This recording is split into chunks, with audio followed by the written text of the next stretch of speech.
Hello, good morning students. આજનો આપણો topic છે કલીલોના ગુણધર્મો. કલીલોના ગુણધર્મો.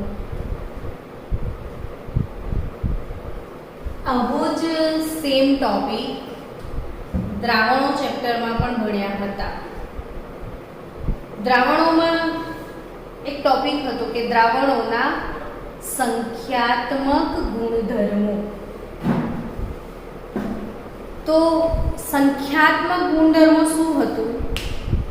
તો કે દ્રાવણના એવા કેટલાક ગુણધર્મો કે જે ફક્ત દ્રાવ્ય કણોની સંખ્યા પર આધાર રાખે છે, અને એ સંખ્યાત્મક ગુણધર્મો જે 4 પ્રકારના હતા એને ડિસ્કસ આપણે અહીંયા કરીએ જ છીએ. પણ અત્યારે એ ફોકસ છે કે દ્રાવણો ચેપ્ટરમાં આપણે સંખ્યાત્મક ગુણધર્મ એવો શબ્દ સાંભળ્યો હતો. અર્થાત દ્રાવણોને ફક્ત એક જ પ્રકારના ગુણધર્મો હતા જે સંખ્યાત્મક ગુણધર્મો હતા, પરંતુ એવા સેમ ગુણધર્મોની આપણે વાત કરીએ છીએ કલીલો માટે. જેમ દ્રાવણને કયા ગુણધર્મો હતા? સંખ્યાત્મક ગુણધર્મો. એમ કલીલોને પણ પોતાના ગુણધર્મો છે. એ કયા કયા? તો પહેલું આવે કલીલોનું સંખ્યાત્મક ગુણધર્મ.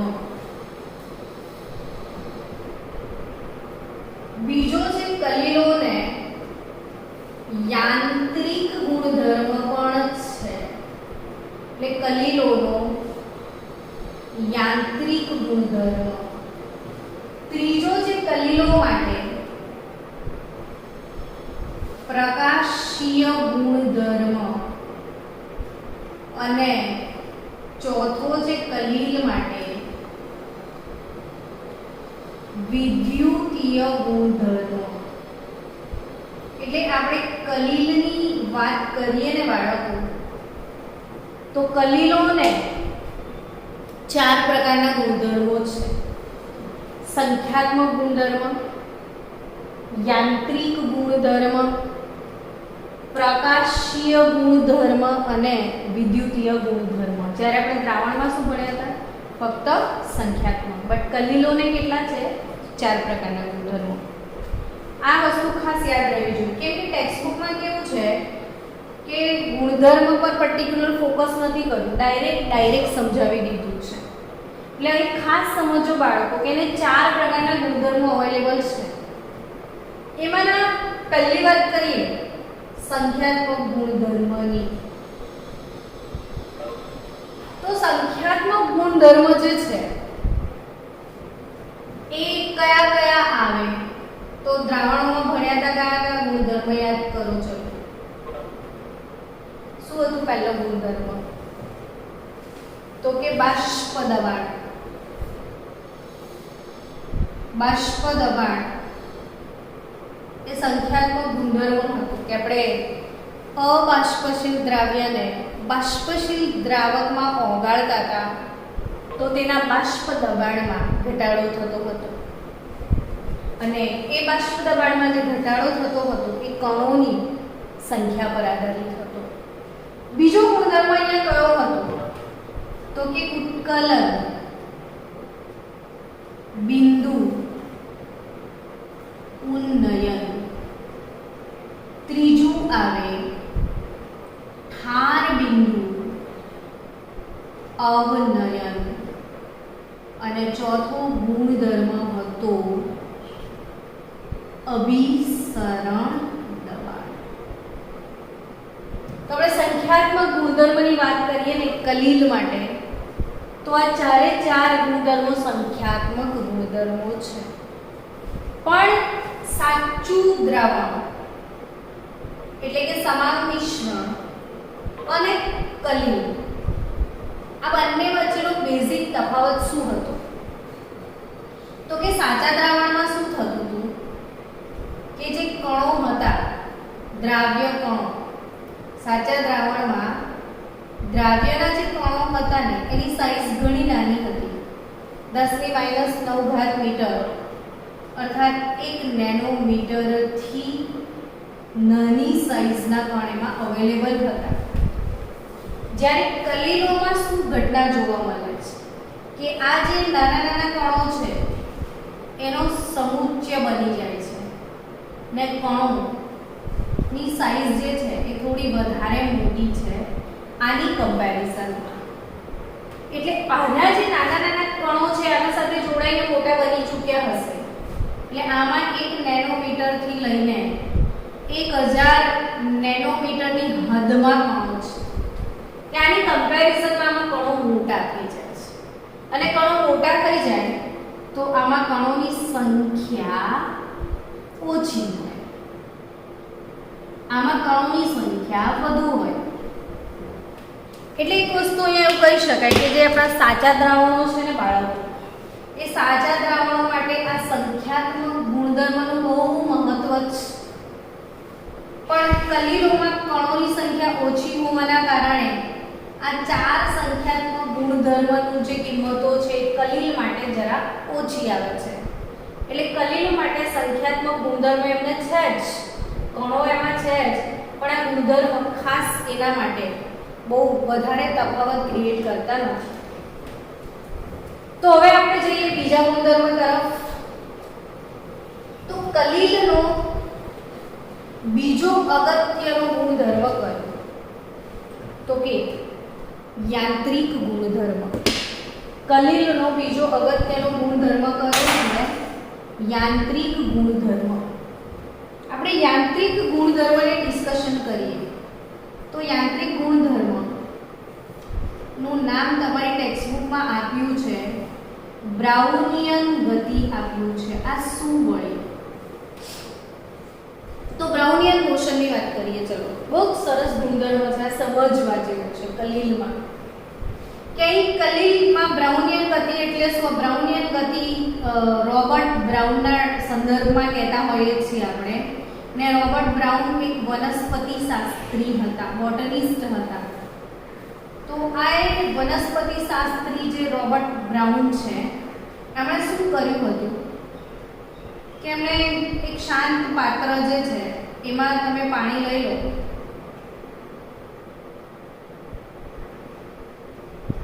અને પુષ્પની પરાગરજ ખંખેરવાના પર. પુષ્પની શું ખંખેરો? પરાગરજ. ને પરાગરજ કેવું તમને દેખાશે, વિઝિબલ છે એ પાત્ર વસ્તુ.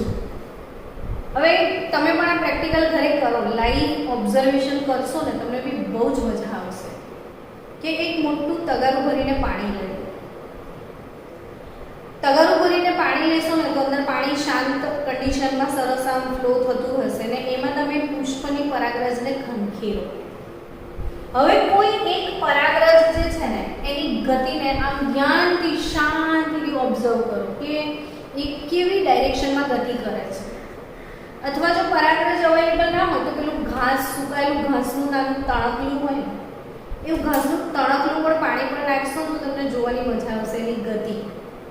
અને તણકલું સેજ મોટું હોય એટલે તમે ઓબ્ઝર્વ બી કરી શકો છો. હવે આ જે પરાગરજ છે ને એ કદાચ આમ ધીરે ધીરે ધીરે પાણીમાં જતી હોય, આમ મોશન કરતી હોય ને અચાનક એ મોશન બિચારી એમ કરી રહી છે ને અચાનક કોઈ એને લાત મારે તો શું થાય? એની ગતિ શું થાય? અચાનક બદલાઈ જાય. તો જે સીધી ડાયરેક્શનમાં જતી હોય અચાનક એક બીજે ખસી આમ જોરથી એને કોઈ ધક્કો માર્યો હોય છે એટલે એની ગતિની દિશા બદલાઈ જાય. બિચારી માંડ ત્યાં પહોંચી હોય છે તો સેટલ થાય ત્યારે ફરી કોક ધક્કો મારે, ફરી કોક ધક્કો મારે, ફરી કોક ધક્કો મારે, ફરીથી કોઈ ધક્કો મારે, ફરીથી કોઈ ધક્કો મારે, ફરી કોઈ ધક્કો મારે, ફરી કોઈ ધક્કો મારે. એટલે એની જે ગતિ છે એ વાંકી ચૂકી ઝિગઝેગ પર છે, રિધમમાં ગતિ હોતી નથી. એટલે ક્વેશ્ચન અરાઈઝ થાય આવું કેમ? આને લાતો મારી કોણે અંદર? વિચાર, આ પરાગરજને કોણ લાત મારતું હશે અંદર? એની વડે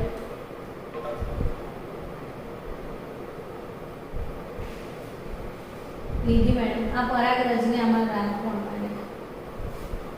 આ પરાગરજ પાણીમાં મૂવ થાય છે બરાબર, તો એ બિચારી આમ જતી હોય ને કોઈ લાત મારે છે તો એની આખી જે મૂવમેન્ટ છે સતત બદલાય.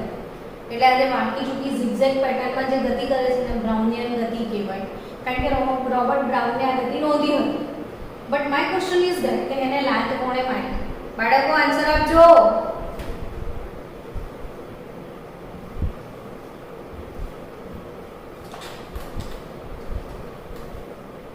તો કે નીચે કોના અણુઓ છે?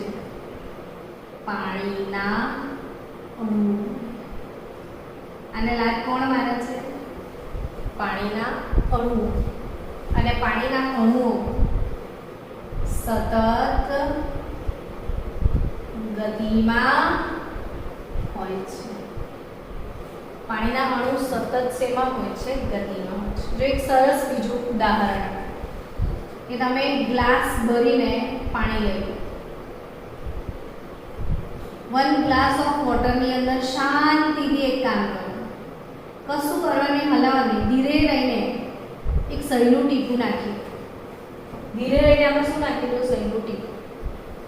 હવે ઇન્ક ડ્રોપ તમે નાખ્યા પછી ચમચી વડે નહીં પણ હલાવો ને તો બી થોડીક જ વારમાં આખા ગ્લાસનું પાણી રંગીન બની જશે. તમે હલાવતા નથી, યાદ રહ્યું? છતાં પણ આખા ગ્લાસનું પાણી રંગીન કઈ રીતે બન્યું? તો આ ઘટનાને પ્રસરણ કહેવાય. દરેક પ્રવાહીમાં પ્રસરણનો ગુણધર્મ હોય જ, તો આ ઘટનાને પ્રસરણ કહેવાય. હવે આ જે રંગ આટલો બધો ફેલાઈ ગયોનું કારણ કે પ્રવાહીના અણુઓ સતત શેમાં હોય છે? ગતિમાં હોય છે. સતત કન્ટિન્યુ મૂવમેન્ટ કરતા હોય છે. એ લોકો શાંત બેઠા હોતા નથી, કન્ટિન્યુઅસ મોશનમાં હોય છે. અને આપણે જે કન્ટિન્યુઅસ મોશન હોય એના લીધે એ સહીના અણુઓ સાથે અથડાય, એટલે સહીના અણુઓ બી ગતિમાં અહીં ધીરે ધીરે આખા પાત્રમાં શું થાય? ફેલાઈ જાય છે. એમ દરેક કલીલને યાંત્રિક ગુણધર્મ છે. હવે આ યાંત્રિક ગુણધર્મથી શું ફાયદો થાય છે એ સમજવાની વાત છે. કલીલોમાં યાંત્રિક ગુણધર્મ એટલે શું? તો કે જે પરિક્ષેપણ માધ્યમ ના કણો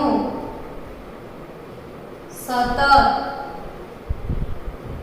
ગતિમાં હોય છે અને તેઓ કલીલ કણો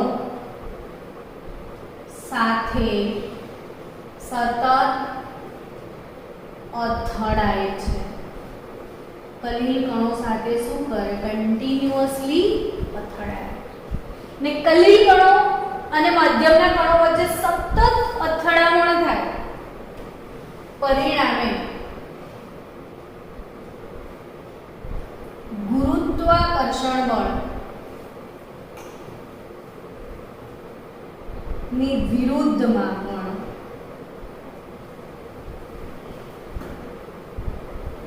કલીલ કણો, ગુરુત્વાકર્ષણની વિરુદ્ધમાં કલીલ કણો તળિયે બેસી જતા નથી. હવે આનો અર્થ સમજીએ છો કે આપણે અહીંયા ત્રીજા પણ એક દ્રાવણની ડિસ્કસ એકવાર કરી ચૂક્યા છીએ બાળકો.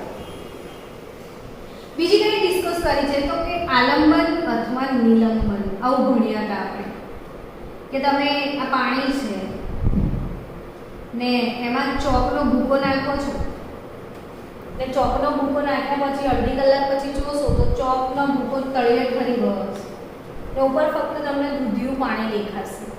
તો જે ચોકના કણો છે એ તળિયે કેમ બેસી ગયા? અને તળિયે બેસી ગયા પછી ઉપર ફક્ત પાણી પાણી પાણી પાણી જેવું દેખાય છે, ને બધો ભૂકો નીચે તળિયે બેસી જાય છે. આવા દ્રાવણોને નિલંબન અથવા શું કહેતા હોઈએ છીએ? આપણે આલંબન કહેતા હોઈએ છીએ. તમને ખ્યાલ હોય ને તો આપણા ઘરે જે દવાઓ આપણે લાવીએ છીએ, લિક્વિડ દવા, લિક્વિડ સિરપ મોટા ભાગના, તો જે લિક્વિડ સિરપ હોય એના પર એક કન્ટેન્ટ, એક સ્ટેટમેન્ટ લખેલું હોય છે કે શેક વેલ બિફોર યુઝ, કે તમે યુઝ કરી રહ્યા છો દવાને એના પહેલા શું કરો? બરાબર હલાવો. કેમ એવી એડવાઇસ આપે છે લોકો? હલાવવાની એડવાઇસ કેમ આપે છે? તો કે જે દવાના કણો છે ને એ તળિયે બેસી ગયા હશે, કારણ કે મોટા કણો હશે, નિલંબન થઈ ચૂક્યા એટલે જ્યારે તમારે યુઝ કરવાનું છે ત્યારે એને શેક વેલ યાની બરાબર હલાઈને મિશ્ર કરો, જેથી નીચે બેસેલા કણો તમને પ્રોપરલી મળી જાય ઉપર. તો મોટાભાગની જે દવાઓ છે આલંબન અથવા નિલંબનની ઘટના એમાં બને છે. પણ હું દૂધની વાત કરું, તમારા ઘરે જે દૂધ આવે છે, દૂધ એક કલીલ દ્રાવણ છે. શું તમે ક્યારેક એવું ઓબ્ઝર્વ કર્યું કે ઘરમાં જે દૂધ મૂકી રાખ્યું છે બપોરે ગરમ કર્યા પછી ને સાંજે તમે તપેલીમાં દૂધ જોવો છો તો દૂધના સફેદ કણો બધા તળિયે ઠરી ગયા છે અને ઉપર પાણી પાણી દેખાય? આવી ઘટના જોઈ કોઈ દિવસ? ઓબ્ઝર્વ કર્યું? કદી ઓબ્ઝર્વ નહીં કર્યું ને? કદી નહીં જોયું હોય. મેં બી મારી લાઈફમાં ક્યારે પણ એવું નથી જોયું કે સવારે દૂધની તપેલી એમને મૂકી દીધી હોય, સાંજે બધા કણો નીચે ઠરી ગયા હોય ને દૂધને મારે હલાઈને વાપરવું પડ્યું હોય. એવું નહીં થાય. પણ મમ્મીએ દાળ બનાવી હશે ને તો દાળમાં એવું થશે કે દાળ નીચે ઠરી ગઈ હશે ને ઉપર પાણી પાણી હશે ને તમારે એને મિક્સ કરવી પડે. તો એ દાળ શું છે? નિલંબન અથવા આલંબન. બટ દૂધ શું છે? કલીલ દ્રાવણ. તો કલીલ દ્રાવણ કેમ નીચે નથી બેસતું ને દાળ બેસી જાય? રીઝન શું?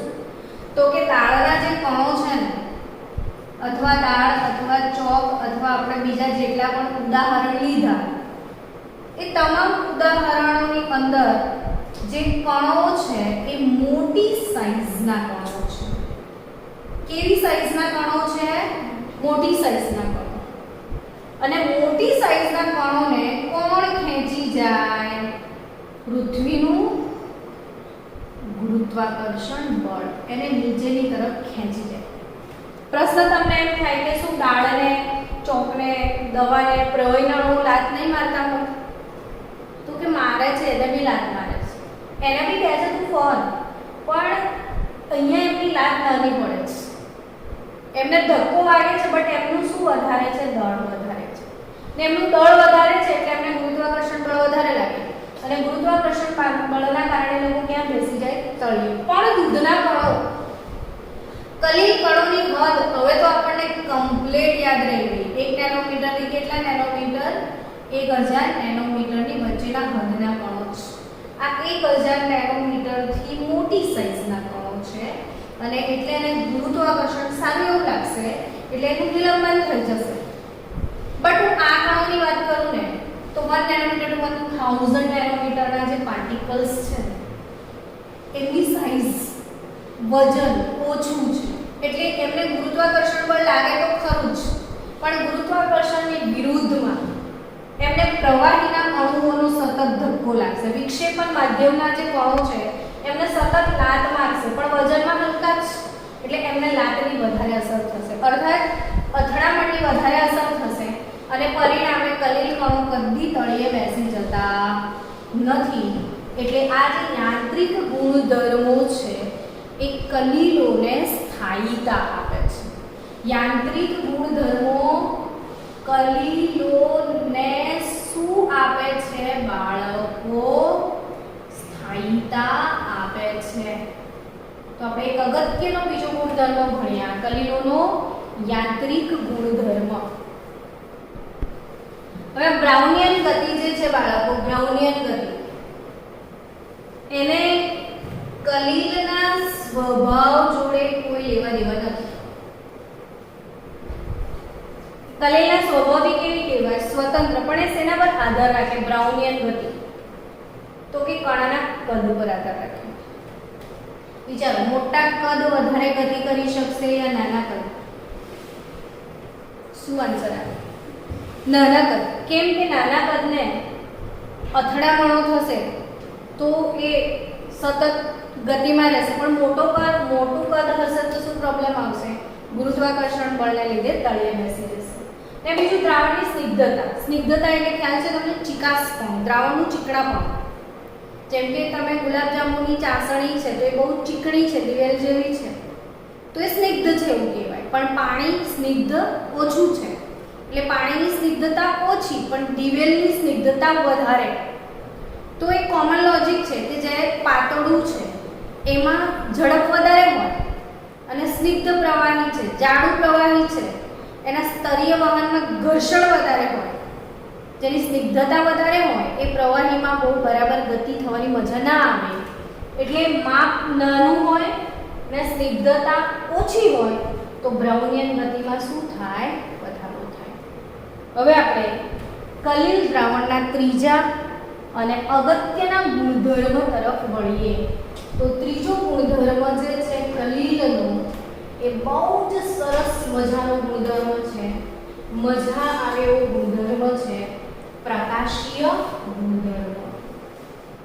કલીલનો ત્રીજો ગુણધર્મ કયો છે બાળકો? પ્રકાશીય ગુણધર્મ. અને પ્રકાશીય ગુણધર્મ માટે તમારી ટેક્સ્ટબુકમાં ડાયરેક્ટ શબ્દ વાપર્યો છે ટિન્ડોલ અસર. ટિન્ડોલ અસર. આ ટિન્ડોલ અસર શું છે? તો એટલે ટિન્ડોલ નામના વૈજ્ઞાનિકે નોંધી હતી ને એટલે આને ટિન્ડોલ અસર કહેવાય.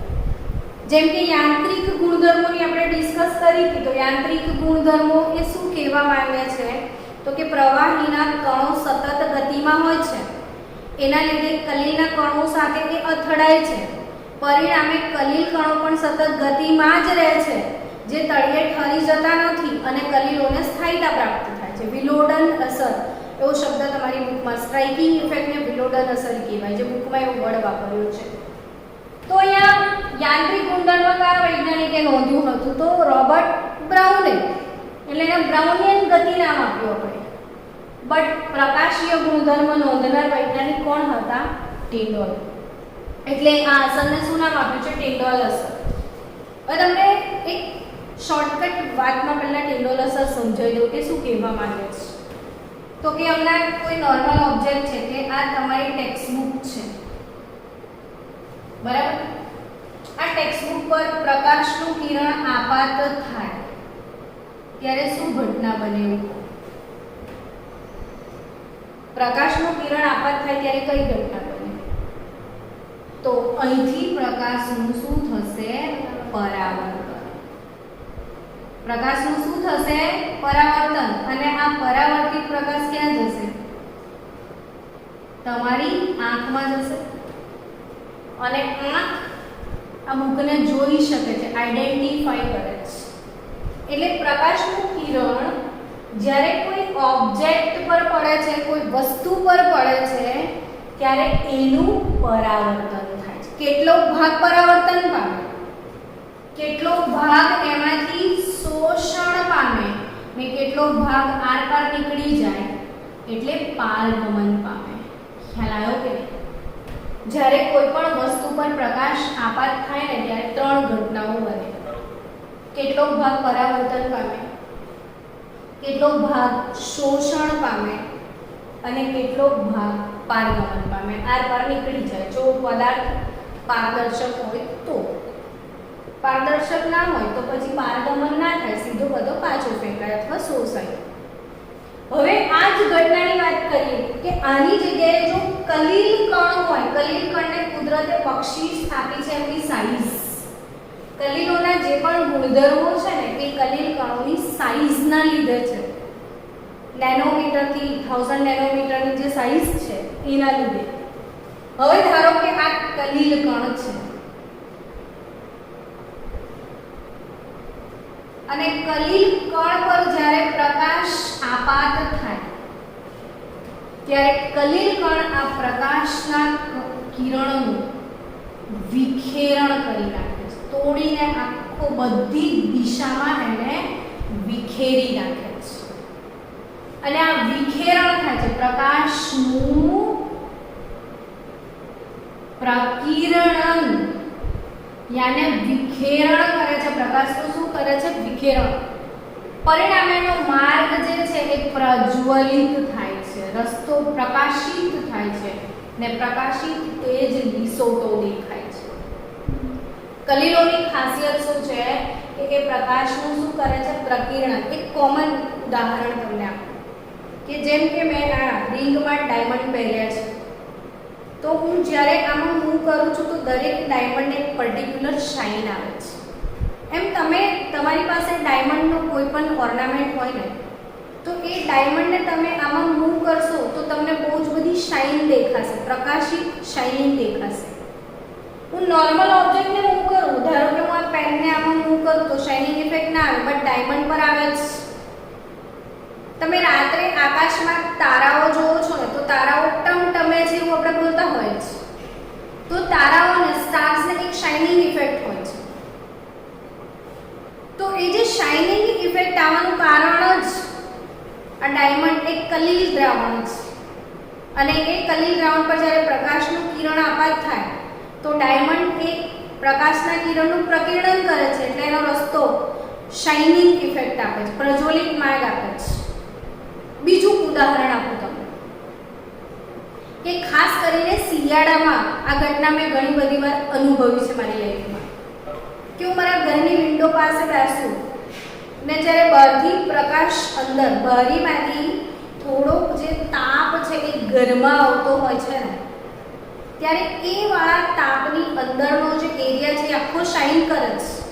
અને તમે બી નોટિસ કર્યું હશે કે તાપમાં ધૂળનો એક કે એક કણ દેખાય છે. જોયું છે તમે? આ નોટિસ કર્યું છે કે એ જે લીસોટો પ્રકાશ જે ઘરમાં આવે છે એનો જે તેજ લીસોટો બને છે એનું કારણ શું?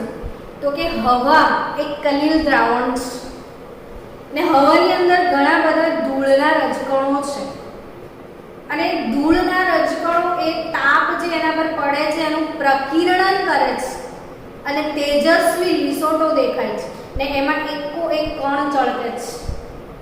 એ જ હવા તમારી આજુબાજુમાં તાપ નહોતો આવ્યો ત્યારે બી હતી જ, પણ તમે એ હવાની અંદર નહીં જોયું હોય કે એ કણો તમને દેખાઈ રહ્યા. તમારી આજુબાજુની હવામાં તરતા કણો છે જે તમે રૂટીનમાં નથી જોતા, બટ ક્યારેક એવી ઘટના બને છે કે જે સૂર્યપ્રકાશ અંદર આવે છે ને એની અંદર તમામ કણો એકો એક કણ ચળકતો દેખાય છે, અને તમને બી દેખાશે કે આ બધા ધૂળના કણો આમ ફરી રહ્યા છે. તો એવું ત્યારે કેમ બન્યું? તો કે પ્રકાશની જે તરંગ લંબાઈ છે ને, પર્ટિક્યુલર એ વખતે જે પ્રકાશ, તમને પ્રશ્ન થાય પ્રકાશ તો હમણાં બી છે, તો હમણાં કેમ વિખેરણ નથી થતું? તો કે હમણાં જે પ્રકાશ છે ને એની તરંગ લંબાઈ અલગ હોય છે. હવે એ જે પ્રકાશિત લીસોટો દેખાય એ વખતની જે તરંગ લંબાઈ છે પ્રકાશની એ અને કલીલ કણોની જે સાઇઝ છે, એનો જે વ્યાસ છે, એ બંને વચ્ચે બહુ ડિફરન્સ ના હોવો જોઈએ, તો તમે આ અસર નિહાળી શકો છો. ટિંડોલ અસર એટલે ઘરમાં રૂમમાં આવતા પ્રકાશમાં જે ધૂળના કણો ચળકે છે એનું કારણ પણ પ્રકાશીય ગુણધર્મ છે. અર્થાત એ ગુણધર્મ શું છે? તો કે કલીલ કણ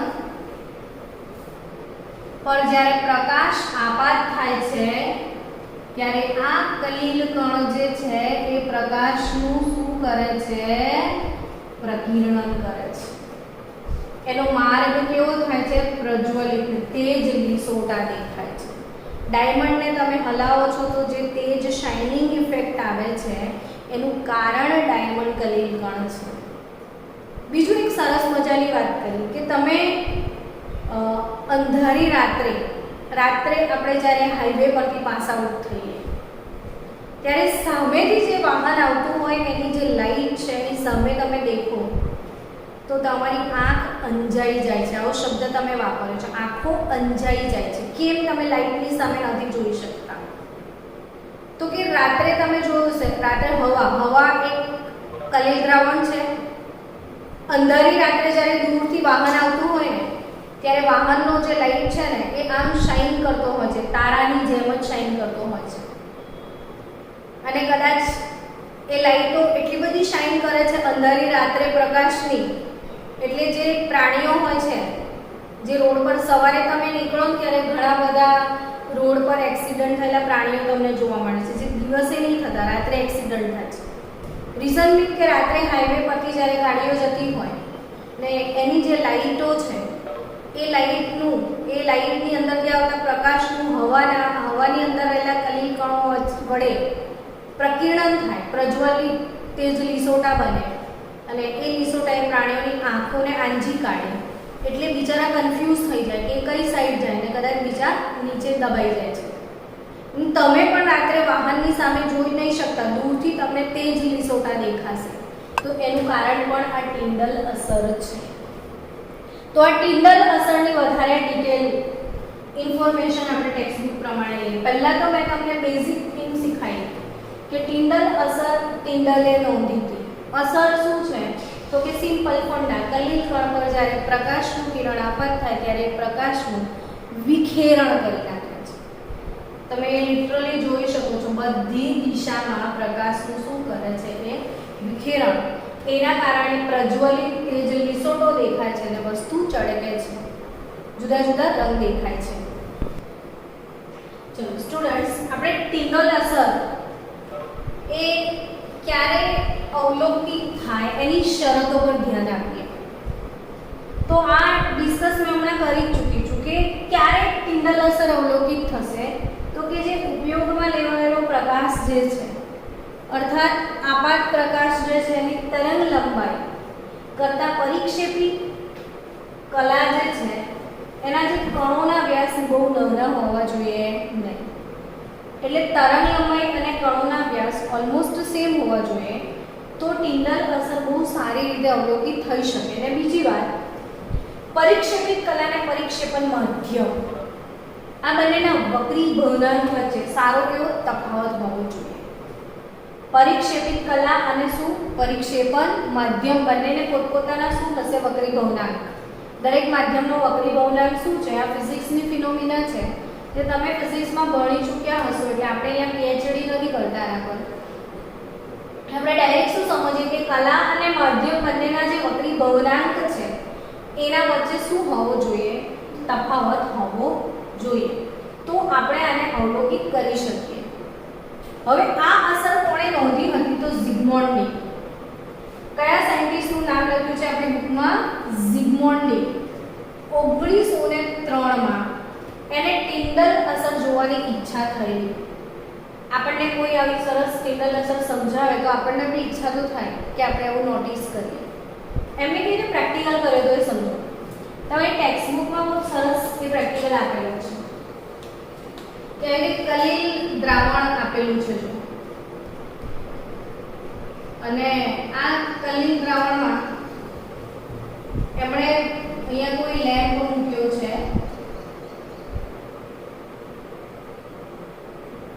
અને આ લેમ્પમાંથી પ્રકાશનું પુંજ જે છે એ વચ્ચે એક લેન્સ મૂક્યો છે જેના પર પ્રકાશ આપાત થાય છે અને એ જે ટિન્ડલ શંકુ છે આના પર અપ્લાય કર્યો છે. એ પ્રકાશનું કિરણ અહીંયા અપ્લાય કરીને બરાબર આના પર જે અપ્લાય થાય એના કાટખૂણે આ 90 ડિગ્રીનો એંગલ છે. ત્યાંથી આપણે માઇક્રોસ્કોપ, અહીંયા હું માઇક્રોસ્કોપ બોલતા નહીં આવડતું આપણને એટલે લખી દઈએ કે અહીંયા શું મૂક્યું હતું એમણે? માઇક્રોસ્કોપ. ત્યાંથી જોયું હતું ને માઇક્રોસ્કોપ પરથી અહીંયાથી જોયું તો એક્ઝેક્ટ જો અહીંયા સાચું દ્રાવણ મૂકેલું હોય ને, સાચું દ્રાવણ ને એક્ઝેક્ટ 90 ડિગ્રીના ખૂણે તમે જો તો આખી સપાટી કાળી દેખાશે, તમને કશું જ નહીં દેખાય. કારણ કે પ્રકાશનું પરાવર્તન થઈ ચૂક્યું હશે અથવા શોષણ થઈ ચૂક્યું હશે. જ્યારે આમાં એમણે જોયું તો આ કાળી પૃષ્ઠભૂમિ પર કલિલ કણો ચમકતા તારા જેવા દેખાયા. દરેક કલિલ કણ એટલી બધી જોરદાર શાઇન ઇફેક્ટ આવી હશે, મને બી જોવાની ઈચ્છા છે ઝિગમોન્ડીની જેમ કે આ શાઇન કરતા નાના નાના દરેક કલિલ કણ એક નાના સ્ટાર જેવો એને. એટલે આપણે રાત્રે આકાશમાં તારા જોઈએ તો કેટલા મસ્ત શાઇની સ્ટાર્સ દેખાય.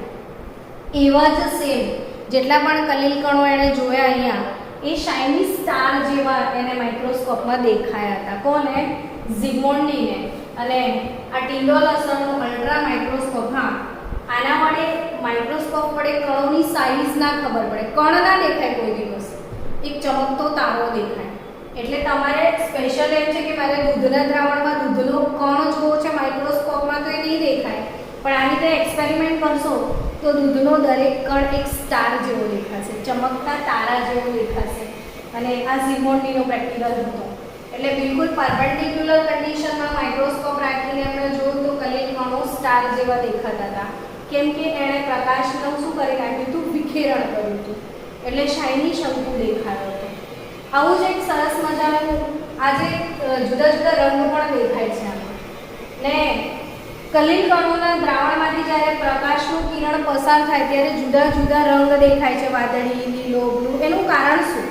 તો કે એ જ પ્રકાશ કણો જુદી જુદી તરંગ લંબાઈના વિકિરણો, પ્રકાશનું વિકિરણ થાય ને જેવું જેવું તરંગ લંબાઈનું વિકિરણ એવો એવો રંગ એ દેખાડે તમને. અને એ રંગ જે છે કલીલ કણોનો એ શેના પર આધાર રાખે? તો ધારો કે હું અત્યારે આટલા દૂરથી જોઉં છું, પછી હું ધીરે ધીરે નજીક જઈશ તો મારું એટલે અવલોકનકાર અને જે કણ છે એ વચ્ચેનું અંતર ઘટી જશે. અથવા હું અહીંથી નથી જોઉં ને અહીંથી જોઉં છું તો હું જુદી જુદી ડાયરેક્શનમાંથી જોઉં, જુદા જુદા અંતરથી જોઉં તો મને જુદા જુદા રંગ દેખાય. આ એક અમેઝિંગ વાત જ છે કે કલીલ દ્રાવણને અંધારામાં મૂકીને એમાં પ્રકાશ પસાર કરો ને તમે જુદા જુદા સ્થાનેથી એનું અવલોકન કરો તો તમને જુદા જુદા કલર પણ દેખાય છે. બીજું તો આ રંગ શેના પર આધાર રાખે? તો કે અવલોકનકાર કઈ જગ્યાએથી એને નિહાળે છે, એના પર સામેથી જોવે છે, પાછળથી જોવે છે, ઉપરથી જોવે છે, કઈ ડાયરેક્શનથી જોવે એના પર રંગનો આધાર હોય. અને બીજો આધાર કલીલ કણોના સાઈઝ પર, કે જેવી જેવી સાઈઝ એવું એવું વિખેરણ.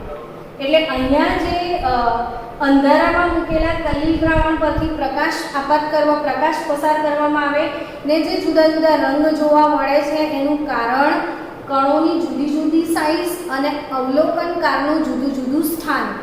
એટલે જુદી જુદી જગ્યાએથી જોવામાં આવે તો તમને જુદા જુદા રંગ મળે અને કણોની સાઈઝ જુદી જુદી હોય તો પણ તમને રંગ બદલાઈ શકે છે. તો આપણે એક આ અગત્યના ગુણધર્મની ડિસ્કશન કરી જે પ્રકાશીય ગુણધર્મ છે ને આપણી ટેક્સ્ટબુકમાં એને કયા નામથી સમજાવ્યું છે? ટિન્ડોલ અસર વડે. તો આવતીકાલે આપણે ચોથો ગુણધર્મ જે બાકી છે, ઘણો લાંબો છે, આપણું ચેપ્ટર ચોથા ગુણધર્મ પર પતશે. એ ચોથો ગુણધર્મ છે વિદ્યુતીય ગુણધર્મ, જેને આપણે સોમવારે ડિસ્કસ કરીશું.